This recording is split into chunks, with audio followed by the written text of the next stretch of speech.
Hey guys, so just a quick sit down with Sid via interviews, not via interviews. Hey guys, so today's little video, the sit down with Sid, is going to be about interviews.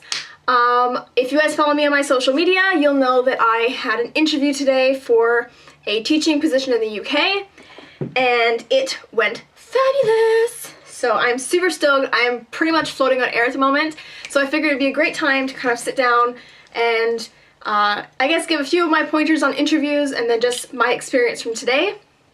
But to step back a bit, for interviews, I have done probably only not even half a dozen interviews in my life because I've worked for places for a long time.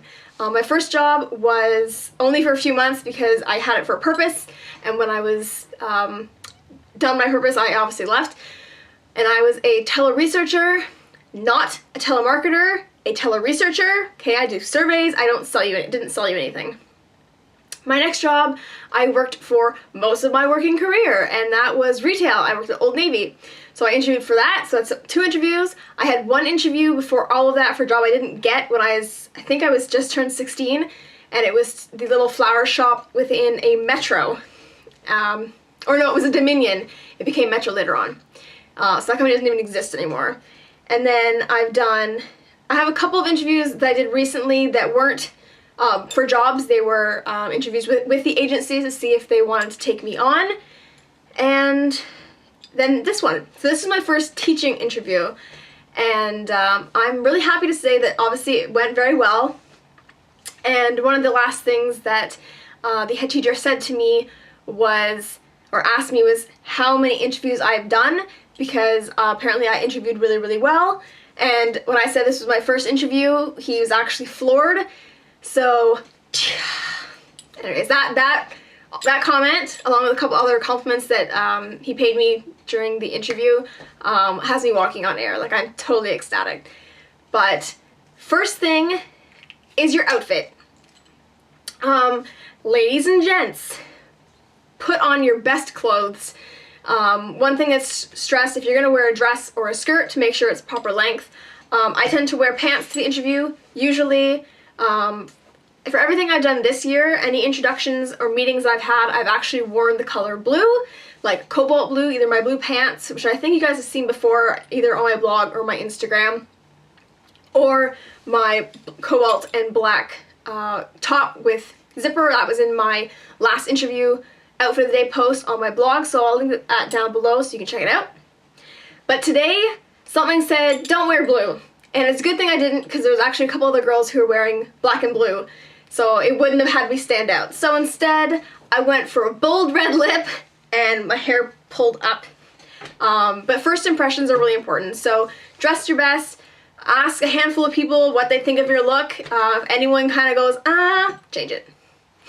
I know you shouldn't care what people think, but when it comes to interview, you definitely need to bring your A game. So I'm actually going to have an outfit of the day post on my blog for what I'm wearing today, so you can check that out and see it. 2, firm handshake, okay?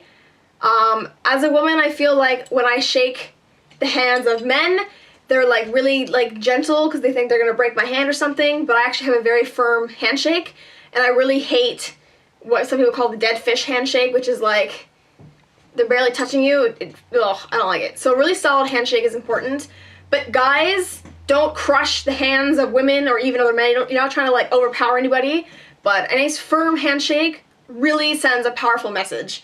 And at first I didn't ever really think much about that, but having shook hands with a lot of people recently with job fairs and interviews and stuff, it's appreciated. Number 3, breathe, relax. Like, I'm so excited, so that's why I'm like firing off, but you just slow down. I'm someone who tends to talk very quickly, but in interview settings, I don't know, I have like interview mode, and I calm down. I still get excited, I'm still enthusiastic, so don't cut out your enthusiasm, but don't be like, oh, la, la, la, la, because it's gonna be overwhelming. They're gonna either stop listening to you or they're gonna cut you off. Number 4, direct answers. Sometimes people like to talk a lot and they go off on story time and forget the main purpose. I think I'm guilty of this sometimes, maybe not so much in interviews, at least not today's interview, but you can share an experience as long as you can pull back how it relates to the original question or to whatever the point was. Sometimes you get a little carried away and you get enthusiastic with your story, and then you're like, oh, you're sitting there as you're talking going, wait, what were they asking me again? Like, what else do I have to get back to? So you're allowed to pause during an interview. You're allowed to think. You don't have to automatically spit out an answer or like almost interrupt them to answer it. So breathing, relaxing, and just thinking things through is really, really helpful. Number 5, confidence. This was something that was mentioned to me. I had a briefing and a debriefing after my interview with the agency, some of the agency girls. And before I went in, I was told that a lot of the Canadian teachers don't look as confident compared to teachers in the UK, only because Canadians tend to always think that confidence will lead to arrogance. Like in interviews, you're allowed to toot your own horn. You're not supposed to be like, I don't know, arrogant.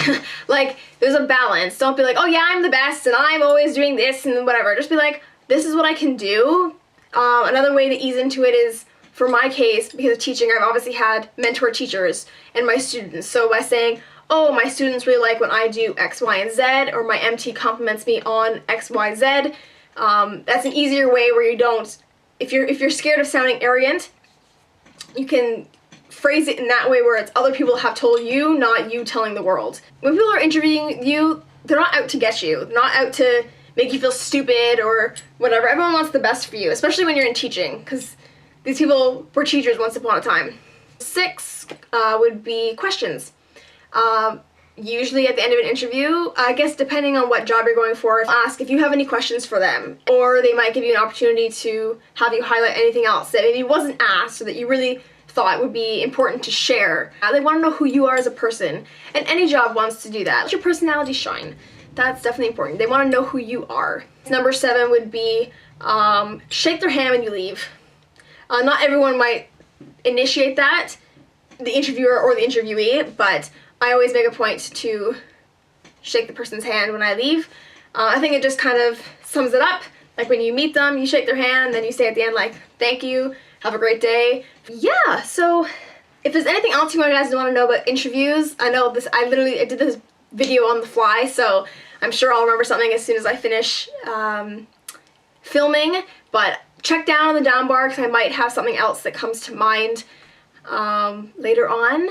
But yeah, I hope you guys enjoyed this, and if you want to see more of my journey through life, make sure you subscribe, and if you like beauty and fashion stuff, make sure you guys subscribe to my main channel, which will also be linked down below, and all of the beautiful social media, all of it. I'm on all of it for the most part. But yeah, so I hope you guys have a fantastic day, a fantastic week, and I'll catch you guys in my next video. See ya!